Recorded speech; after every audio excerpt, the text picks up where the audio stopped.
Over the course of 20 years in early 19th century Virginia, more than 50 children enrolled at the prestigious Howard Academy for Boys.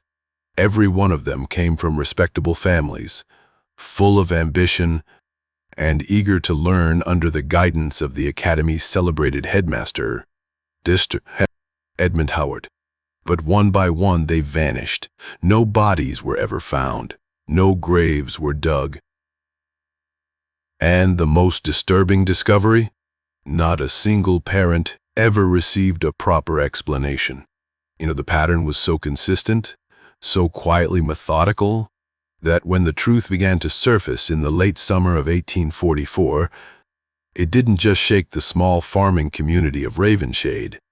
It sent tremors through the entire state of Virginia.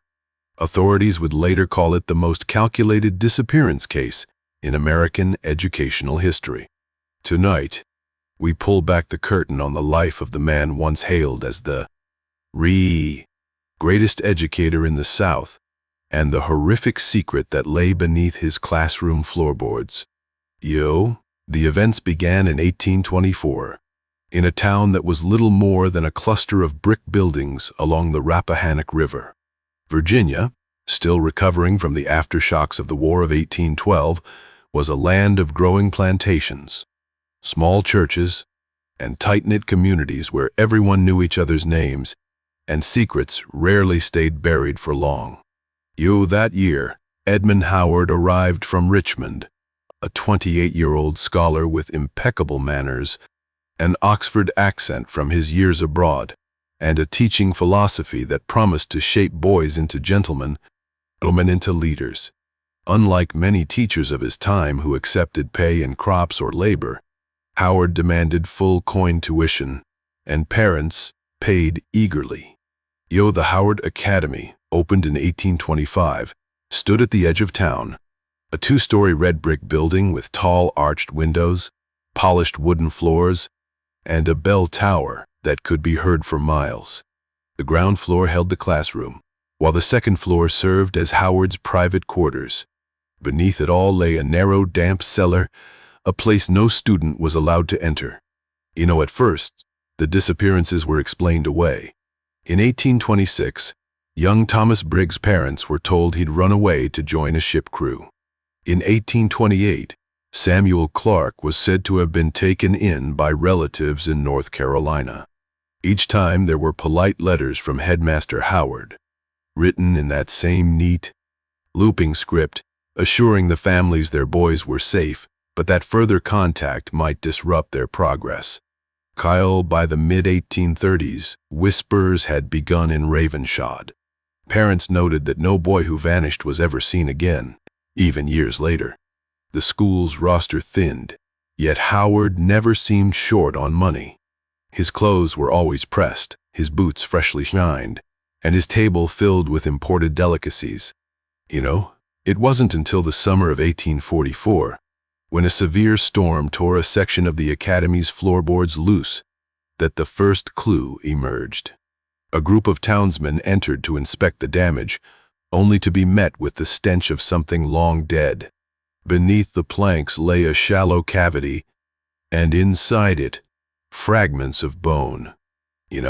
What they would eventually uncover was a network of crude dirt chambers beneath the school, dug over decades.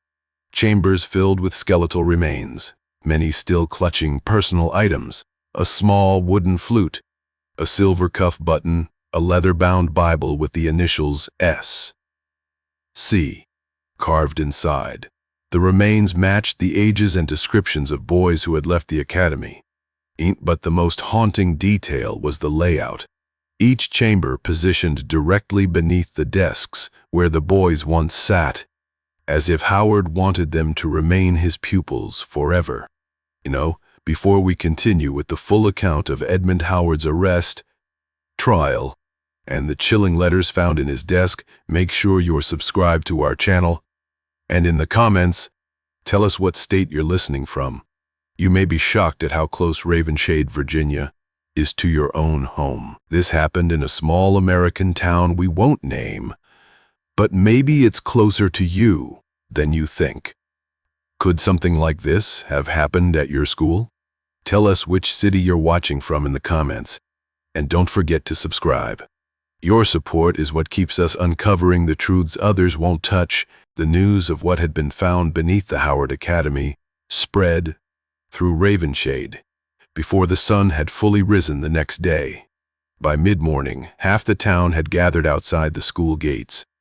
Men in mud-splattered boots, women clutching their shawls tighter, children peering from behind their mothers' skirts. No one dared enter the building without the sheriff's command, but all eyes were fixed on its tall, arched windows, as though the headmaster himself might appear there, smiling in that courteous, unsettling way he had. You Sheriff Elias McCrae, a stout man with iron-gray hair and the reputation of never losing a suspect, arrived with 3 deputies just after noon. Their first step was to locate Edmund Howard, but the headmaster was nowhere to be found. His upstairs quarters were untouched, bed neatly made, writing desk arranged with mathematical precision, a half-finished letter lying beneath a heavy brass paperweight shaped like a lion's head. You know, the letter, addressed to a Miss S.A. Redmond of Norfolk, was never completed, but its opening lines sent a cold shiver through the sheriff's men. I have found my newest candidate. The voice tells me he is perfect. By the end of term, he will join the rest. E.L. McCrae ordered the school boarded shut until further investigation. Over the next 2 days, under torchlight, the deputies pried up more of the polished oak floor. What they uncovered made even the most hardened among them turn away. The cellar beneath the Howard Academy was far larger than anyone had guessed, a warren of narrow tunnels, each barely wide enough for a man to crawl through, connecting crude earthen chambers. In these spaces lay the skeletal remains of dozens of boys. Most were laid on their backs, hands folded neatly over their chests, as though posed for some grim portrait. Some bones bore strange markings, deep scratches on the ribs and collarbones, patterns too deliberate to be accidents. Beside several skeletons were objects that still held their form despite the years: a brass whistle, a pocket knife with initials carved into the handle, a fragment of blue ribbon. The most disturbing find was in the chamber directly beneath the headmaster's desk. There, in a coffin-sized hollow, lay the remains of a child no more than 12 years old, still wearing the remnants of a school uniform. Across the ribcage was draped a strip of faded fabric, the same French-imported curtain material that hung in Howard's private quarters. As word of these discoveries spread, former students and townsfolk began to speak of things they'd once dismissed. The muffled sounds that came from beneath the floor during evening lessons. The way Howard would sometimes pause mid-sentence, tilt his head, and smile faintly, as though listening to someone only he could hear. His peculiar insistence that no boy should ever leave the classroom without his permission, even to fetch water. By the 3rd night, with Howard still at large, fear had curdled into anger.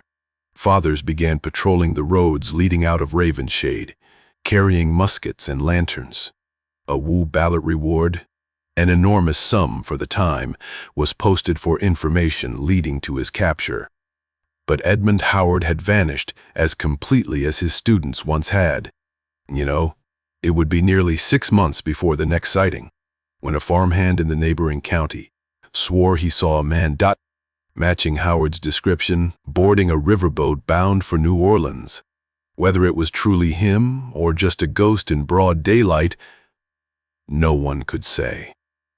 What is certain is that the Howard Academy never reopened. By the spring of Itzenbabi's sister Wu, the building stood abandoned, its windows boarded, the once bright school bell silent. The townspeople avoided walking past it at night, claiming they could still hear faint scratching from beneath the floor, as if the buried boys were trying to claw their way back up into the light. Before we move to the trial that never happened, and the chilling theories about what drove Edmund Howard to his arce's-year reign of terror. Subscribe to our channel, and in the comments tell us, would you have dared to send your child to Howard Academy and eat sen bodbite arter sooth? Knowing what we know now, by the winter of 1845, Ravenshade was no longer the thriving little town it had been. The coal wagons still rattled down the main road, and the church bell still rang each Sunday, but there was a hollowness beneath it all, as if the heart of the community had been buried under the same floor where the boys had lain for decades. And for every set of bones found beneath the Howard Academy, there was a family still waiting for answers. Some had been waiting for 20 years. The Willoughbys had lost their youngest, Thomas, in the spring of 1832. He was 10 years old, a quiet boy with an obsession for sketching birds in the margins of his schoolwork. His mother, Eleanor, had walked him to the school gates herself on the morning he disappeared. She still lived in the same small brick house on Miller Street, and even 13 years later, she kept his room exactly as it had been, bed neatly made, his school satchel hanging from the peg by the door. When the sheriff came to tell her that bones matching Thomas's age had been found under the school, she didn't weep. She only asked, "Oh, did he suffer?" The sheriff couldn't answer. The Redmonds lost 2 sons, years apart. First William in 1829, then Henry in 1837.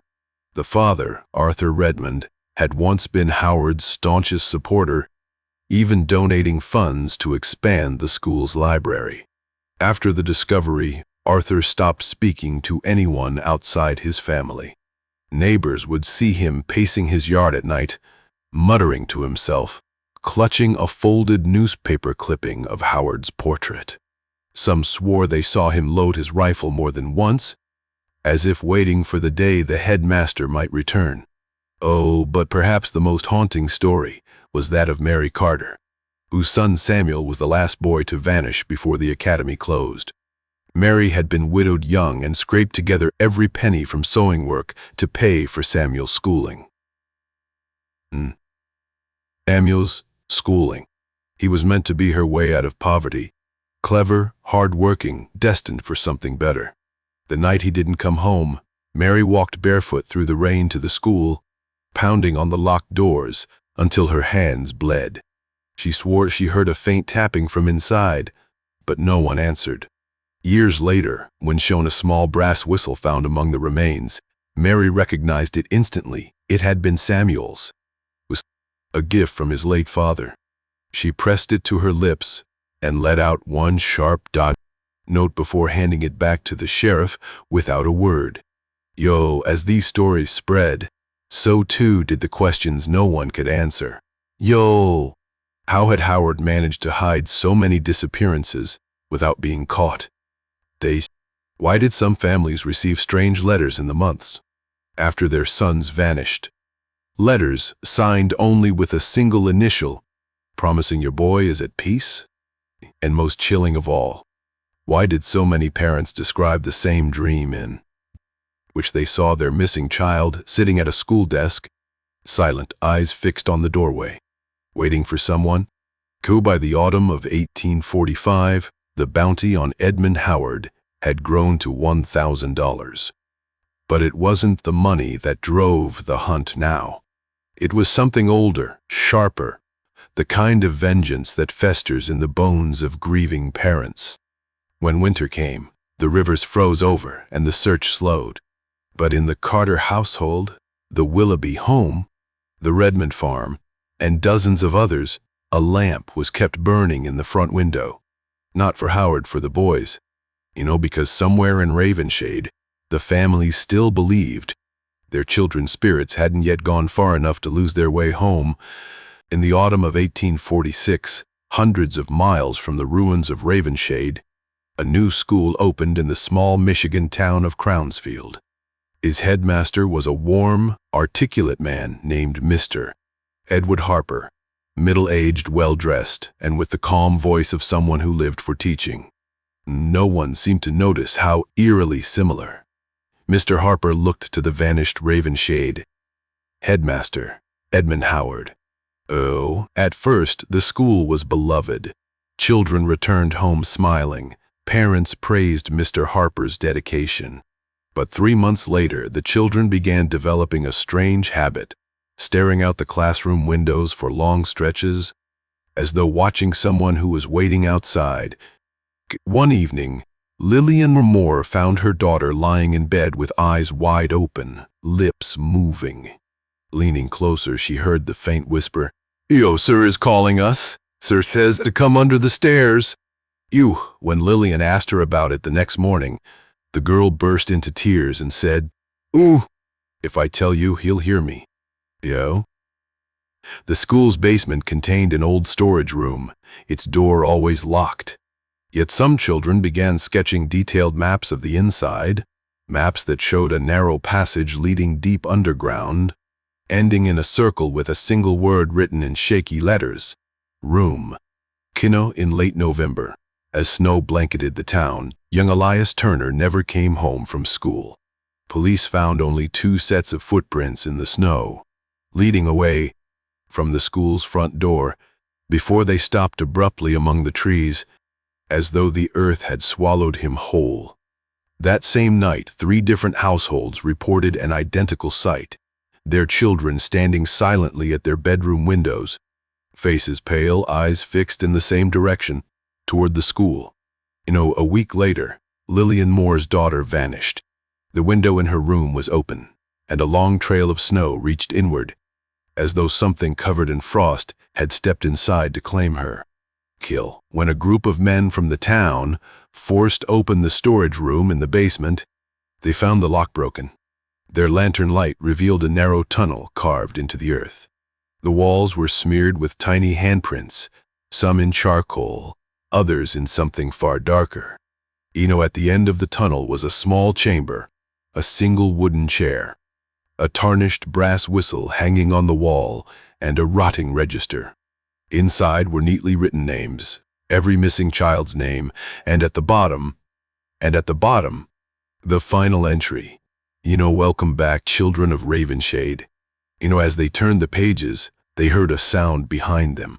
Spinning around, their lanterns caught the shape of a figure in the corner, tall, thin face lost in shadow. On the frozen floor, long claw-like marks were slowly appearing. Then the figure spoke in the same voice that Ravenshade parents had heard in dreams, decades earlier. "Iko, class is starting again." The lantern went out. When the lantern died, the blackness in the tunnel was so thick, it felt alive. Someone fumbled with matches, but the first 3 snapped in their trembling hands. By the 4th spark, the figure was gone, but the air was colder, much colder. The men pressed forward, deeper into the chamber. The brass whistle was no longer on the wall. The wooden chair was turned to face them, though none had heard it move. And then came the sound, soft at first, like paper tearing, until they realized it was breathing. It was coming from the walls. A wet, dragging noise followed. Fingers, dozens of them, began pushing through the packed earth, pale and child-sized, and scrabbling as if trying to pull themselves out. The register on the floor flipped open by itself. A fresh name was being written, the pen scraping violently across the page. One of the men shone the matchlight on it. The name was his own son's. He dropped the match. In the moment of darkness that followed, voices erupted. A chorus of whispers, all speaking at once, yet each in the familiar tones of missing children. They said one phrase over and over, "Yo, sit down. Sit down. Sit down." The chair scraped closer. Panic took over. They ran for the tunnel, but the passage was longer now, impossibly longer. Behind them, bare feet slapped the frozen ground, chasing faster and faster. When the first man stumbled, the other saw small hands drag him backward into the dark, his screams vanishing as though swallowed. Only 2 men made it outside. They slammed the storage door shut and bolted it, but as they stood gasping in the snow, the sound of the brass whistle echoed through the empty school. The lights in the upstairs classrooms flickered on. One by one, in every window, a child was standing, perfectly still, smiling. Later that night, when the sheriff returned with reinforcements, the school was empty. No children, no parents. Only the register remained, now completely full. The last page read, "Every lesson must be finished." And under it, in faint, uneven writing, "See you in the morning." Nearly 2 centuries later, the old Virgil County School stood silent at the edge of town, boarded up and draped in ivy. Locals avoided it, but outsiders saw only a charming relic of history. Cadeau in the spring of RCN Ling Arter Sooth. A development company purchased the property, announcing a full restoration. They would turn it into a living history museum where visitors could sit in antique desks, write on slate boards, and experience 19th century education. The mayor called it progress, the newspaper called it heritage, the townspeople called it a mistake. During renovations, workers reported strange issues. Tools vanishing overnight, only to be found stacked neatly in the master classroom. The faint sound of a brass whistle echoing down the halls when no one was inside. A child's voice, Chuneath as a child's voice, humming an unfamiliar song in your storage room. One afternoon, a crew pried open a sealed section of the basement. Inside was an old iron-bound trunk. The lock was rusted but intact. When they forced it open, the contents spilled across the floor. Dozens of tiny shoes, each tagged with a child's name in fading ink. No, every name matched the town's missing persons records from the Eats and Bodbites. The crew laughed nervously, boxed the items, and sent them to the local museum. But that night, security cameras caught something the police still refused to comment on. Serial at 10:30 a.m. The storage room door creaked open by itself. A small figure stepped into the hall, barefoot, dripping wet, and smiling directly at the lens. Opening day was packed. Children ran through the halls, ringing the restored brass bell and trying on period clothing. At 6 p.m., a tour guide led a group into the basement exhibit. 15 children entered, 14 came back. When the parents screamed and the police arrived, the security footage showed exactly what happened, but no one will ever see it. Every frame after 6 p.m. is just black. The museum closed within the week, but the town can't seem to keep people away. Teenagers dare each other to break in at night. Paranormal vloggers set up cameras, but none of them last until morning. And sometimes in the still hours before dawn, people walking past swear they hear it. The shrill blast of a brass whistle, followed by the soft echo of dozens of tiny voices chanting in perfect unison. Every lesson must be finished.